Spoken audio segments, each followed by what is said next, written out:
People say, yeah, but we've gone around the world. We've circumnavigated the world, haven't we? Duh. Yeah. People have gone round and round the garden that way. West to eastern.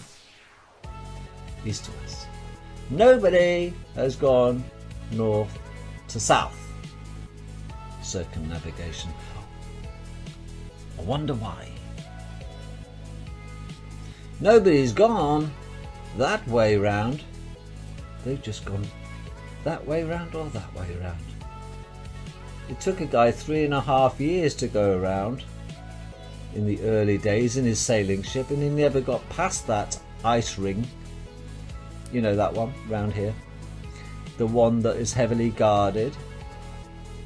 So having said that, then, I am more convinced than ever that we live on a flat plane. You can wax lyrical about the Bedford Canal, the experiment where there's 6 miles, 2 men with a theodolite looking at one another, no curvature on 6 miles. The Suez Canal is 60 miles long, I think. No curvature. You can zoom into a ship that looks like it's going over the edge, and you can zoom it back into full view. No curvature. You see?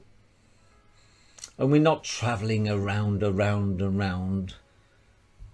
at 1,600 miles an hour. Or whatever they say it is. I don't even bother looking at the bloody numbers now. What's the point? The satellite myth, you see, that's great. It's a great money spinner, this satellite business. Do you know why? Because your mobile phone and our telephone and our television, our satellite, and our sat-nav systems, they wouldn't work without satellites. Yes, they would. They have to, because there's no satellites. It's called pass the parcel. All over our land, if you can bother to open your bloody eyes, there are aerials, repeater stations, aerials, every bloody way you look.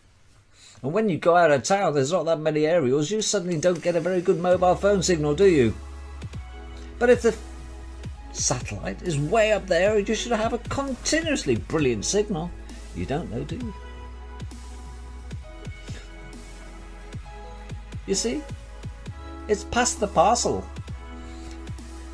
You send a signal out, it hits the nearest aerial to you that's tuned into your frequency. And that sends it to its mate, who sends it to its mate, who sends it to a central collection point, a hub. And that hub sends it down fibre optic cable, maybe if you're phoning abroad, under the sea. And they've been laid since 1956. Miles upon miles upon miles, like a network, a spider's network under our oceans. And they're that thick. And one tiny hair-like fibre can carry thousands of conversations. How do you think a company, a country like Japan or China can just switch off the internet if they wished to stop their viewers looking at stuff we can look at? Oh, it's very simple. They turn the fucking repeater station off. There's nothing to talk to. They go la la. They go deaf. And they can switch it back on.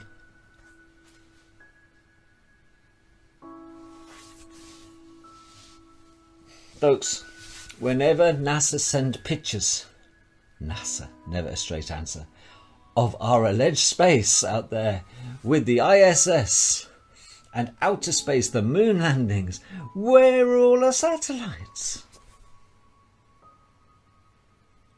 There are no satellites. Get it in your head.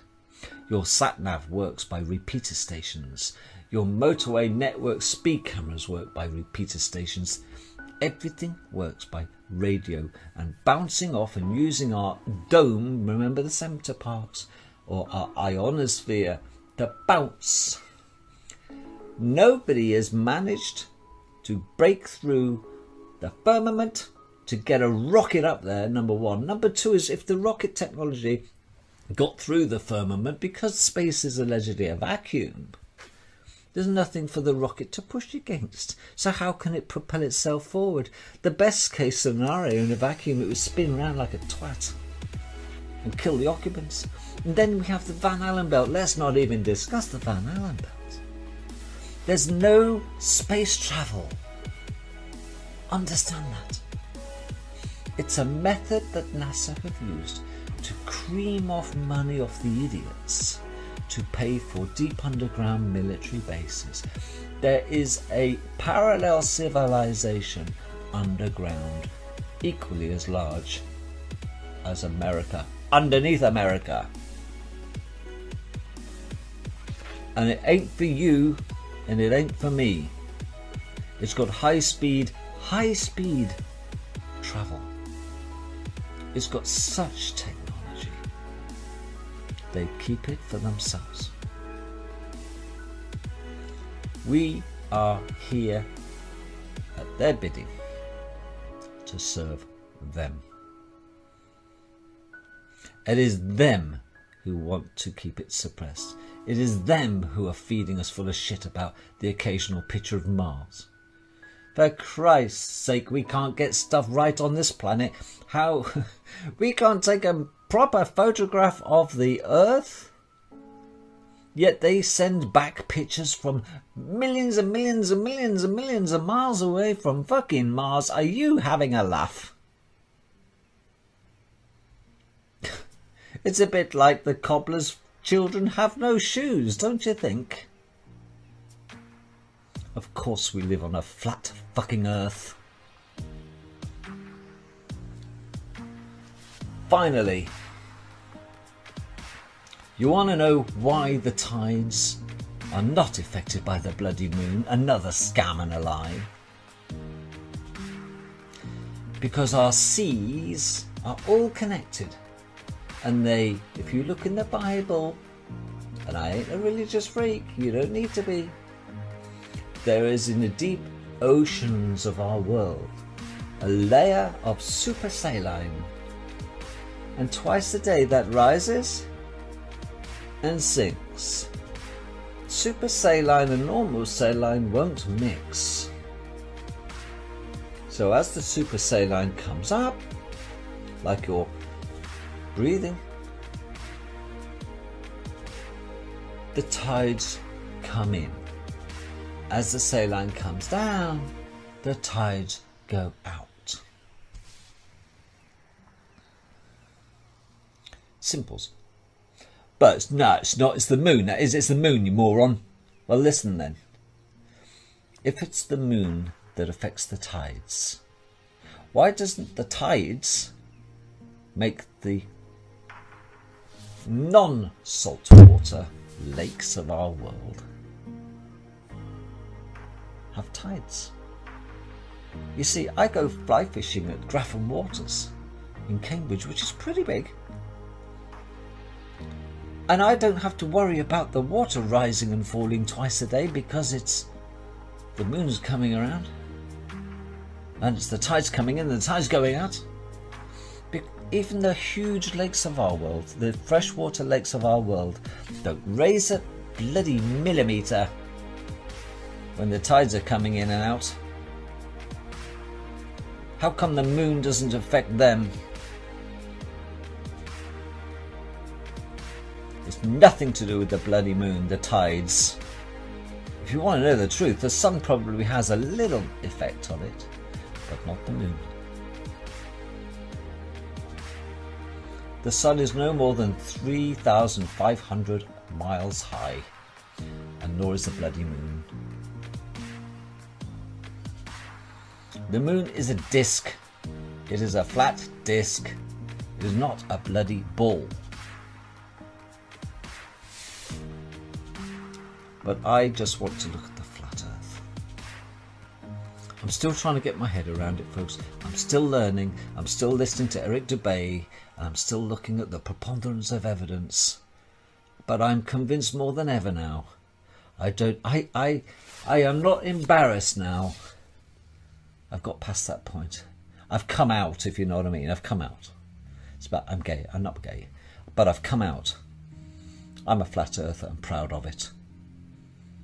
Absolutely. Because I ain't no sheep. And I ain't no dickhead. And if you want to carry on being a baller, you be a baller. It is not my business to convince you of otherwise, because you're perhaps not ready yet for the shock that you've been lied to by the governments of the world. And it's been international deceit. Maybe you're not cooked yet. Do you know what I mean? Come on, folks. Get real. The stars aren't light years away. I can video stars with my Nikon P900. They look fucking close to me. And if they were trillions and trillions of light years away, I wouldn't be able to see dick. But I can spot them. And I can look at different colours. And they're little dancing mazes for me. They're little magic little things. And every one of them is unique. Don't give me the northern light shit. Don't give me the southern hemisphere, northern hemisphere. There's no hemispheres, for Christ's sake. We're on a flat plane. Hemisphere is half a sphere. We're not on a sphere. We're on a flat plane. Get it into your head. Nothing you say will convince me otherwise. Over to you to do your own due diligence.